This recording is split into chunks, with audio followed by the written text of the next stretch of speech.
Here's the card design I'm going to be messing with in this fourth Good, Better, Best series of card design. And so, well, first off, 3 little toppers is kind of a go-to design for me because these can be anything, but they're kind of centered on your card base and they're matted and they have something to do with each other. The other thing I like is I've got a matte and layer, so I can make use of my pattern papers again. And then lastly, I've got a sentiment over here, and this can be pretty much anything. So let's take a look at the materials that I picked for this, because why I think this is so versatile.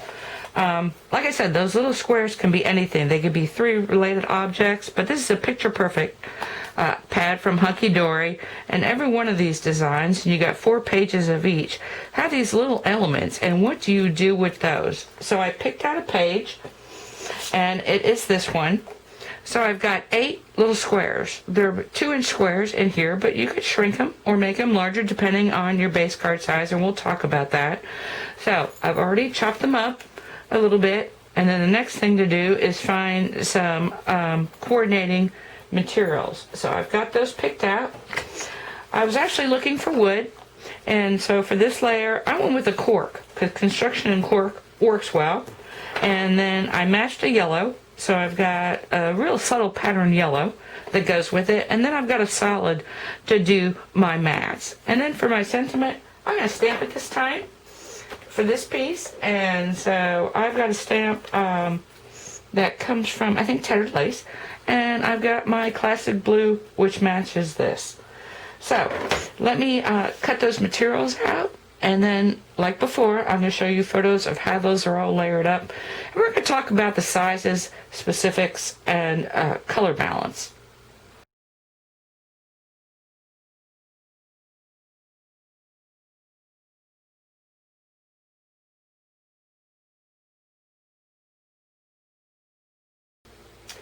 Here's how the finished good piece turned out, and it is a good card.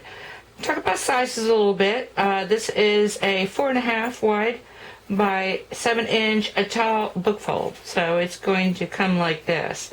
If you wanted a larger card, you could increase these mat sizes, because I have an 1/8 of an inch shorter in both directions for my mat and also my layer, and that gives me a thin border. You could go wider that way and still have these squares. Really, it's kind of predicated on these squares and the positions. So I was already defined at a 2-inch square, which means my mats were 2 1/8. And so if I wanted to spread them out a little bit or extend them out a little bit, I could. In this design, because they're kind of wonky, they kind of squish together a little bit. If I wanted them all straight in a row, that would work as well. But you might want a longer, more narrow card.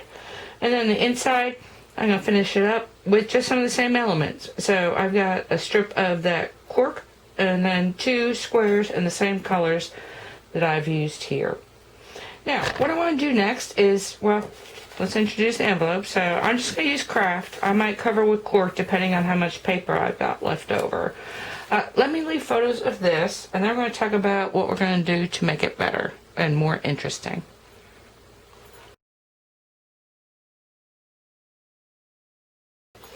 So to add interest to this piece, what I want to do is introduce a corner.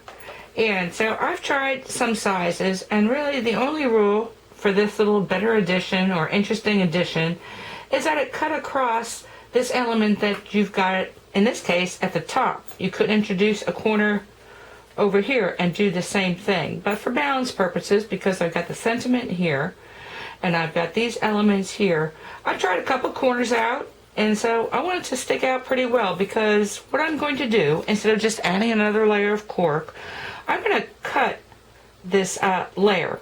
So I'm going to cut the yellow layer, and that also, because of where it is, because it's at the top, you want the top lighter on your card than you do the bottom. If it was at the bottom, I might just add another piece of cork.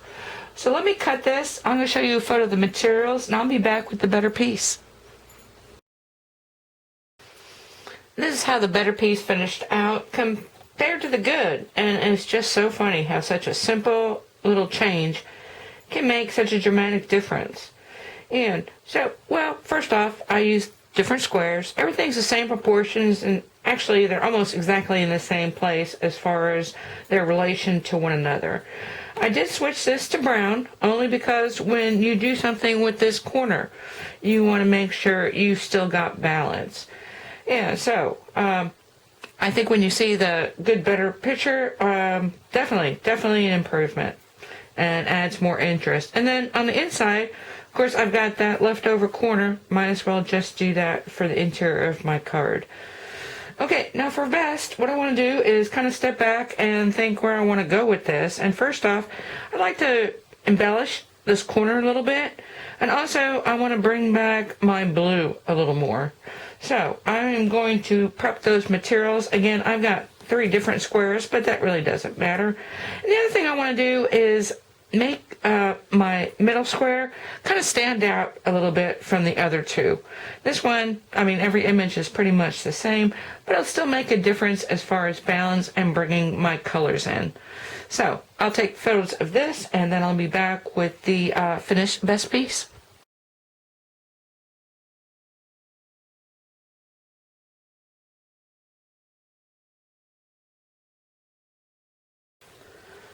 So for this best piece, what you're trying to do when you go from interest to best is add thoughtfulness.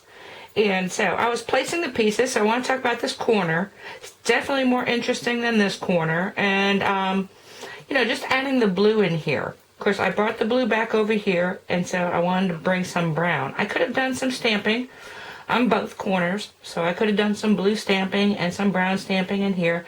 But I decided to add brads because it's a masculine card. It's about construction. Those could be nail heads. And like I said, I'm trying to move the color throughout. And then for that centerpiece, I just backed it with some cork. It's a really thin edge. If I had to do this over again, I'd probably have brought that out a little bit further. And of course, since I'm layering, this back mat is actually behind these 2 pieces. Anyway, neither here nor there. Excuse me. And then on the inside, of course, I'm just going to finish off with the corner, kind of suggesting the missing corner on top. And then since I had another little image or a leftover piece of an image, I did that on the inside. And then I've done the envelopes. Okay, I'm going to leave photos of this finished piece out and in, and then the 3 together, so we can see how we progressed. And now it's playtime. So I'm going to take it, change the dimensions of the basic card, change the orientation, and then use some different materials that might be in your stash.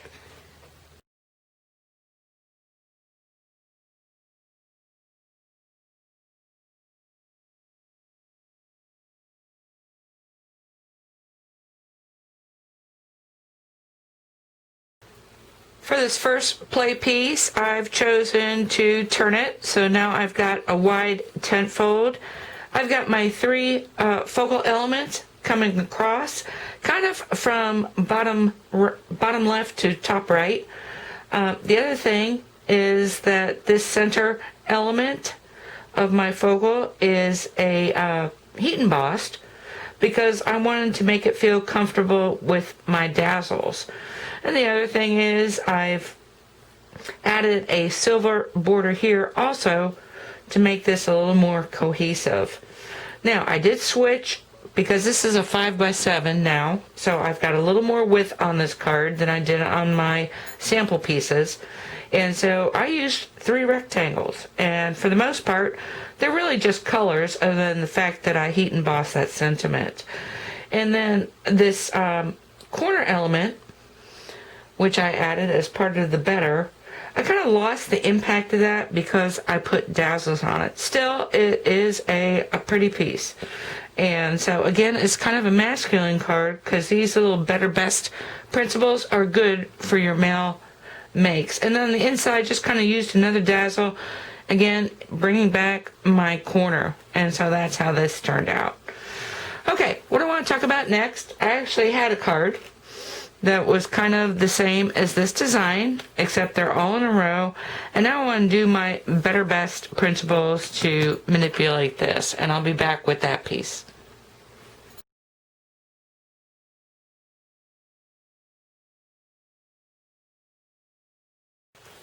The second play piece was a lot of fun because, like I said, I like triples. And so these are the exact same stamped images. So I had it stamped.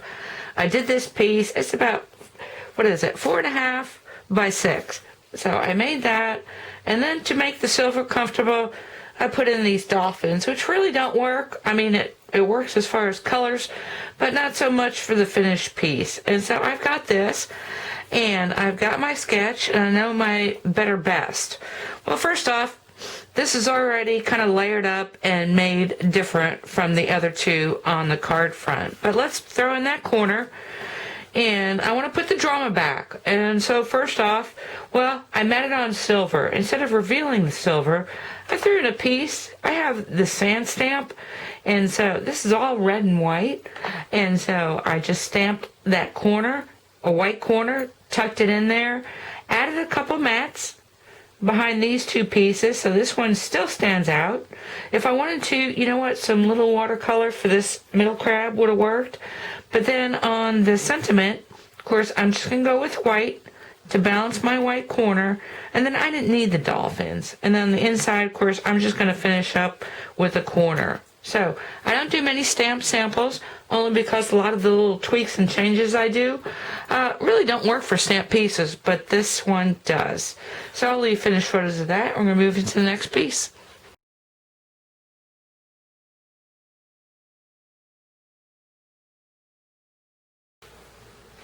In this play piece, my photo comes from a single image. And so I've, again, chosen to line it up. First off, if these were wonky, it would look awkward.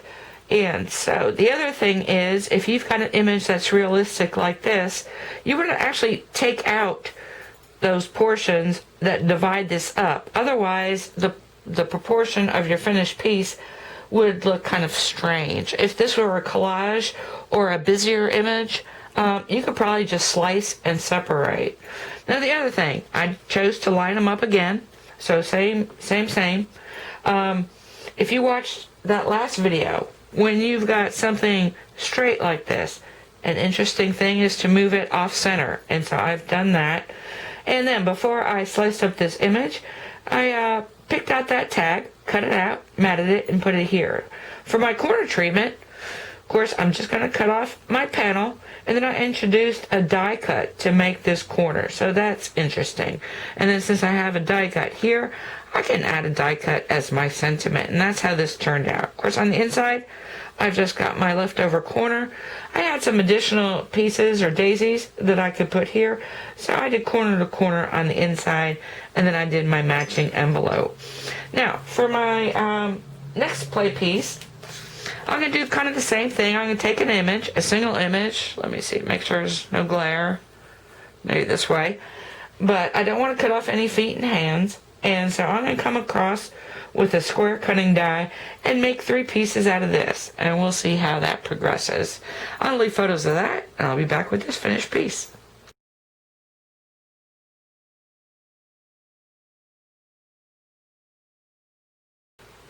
In this last play piece, I went right back to my original sketch. And so I've got stamps. I've got the 3 kind of wonky images. But I want to talk about images and design a little bit, because what I've got are 3 fairies. I've got a moon on this piece, and I've got grass on this piece. So really the only way that they can situate with each other is this needs to be at the bottom of your card, and the moon needs to be at the top. And what irks me is when you have more moons, or you have grass up here, or you have moon down here. So be thinking about that, because when someone sees it, it doesn't make sense if the moon's not at the top.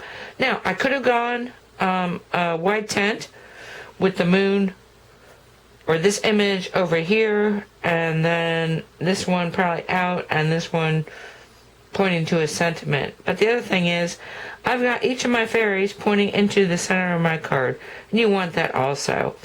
Now, this is a small note card, so this is 4.25 by 5.5. So you don't want to put too much weight on it.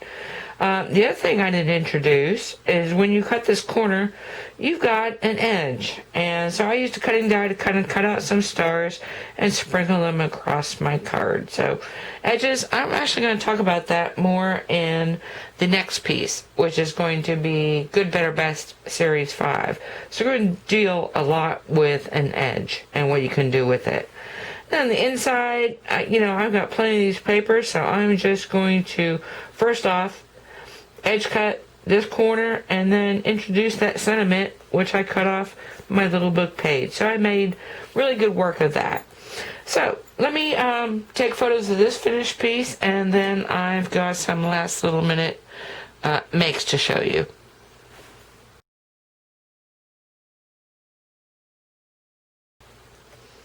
Before I left this Good, Better, Best video, I wanted to show you, I'm going to take you back to card design number 2. And we did very different tweaks with this. But I want to introduce some pineapples, because that is another digital image that came with this. I've got gold, so pretty much the same design. Chopped off this corner, introduced more black, got my pineapples here and here in the corner. And so this made for a really pretty Christmas greeting. The other thing, I had some leftovers from that initial page that I was working with. And so made this piece. Let me make sure. Okay, so it's in focus, and the only thing, introduced a corner, it's down at the bottom. So I matted the corner, I raised it up, I added the same brads. So this was the 2 leftover images, divided this one, so I had a 3-piece focal, but this design has nothing to do with the initial one, but the Good, Better, Best treatments still work. So corner, and I've got a sentiment that kind of overlaps. It's the center a little bit. It's a little bit high. Anywho, that's how I'm going to finish up. So whatever you got in your stash, this is a great kind of go-to design. It's a great go-to kind of set of embellishments. So like I said, stamping or panels or just papers, and then of course the initial. Now I'm going to pass on Good, Better, Best number 5 for a little bit, because what I want to do next at the station is kind of introduce these paper strip panels, and so that's what's coming up next at the station. Anyway, leave your photos, and I thank you for watching.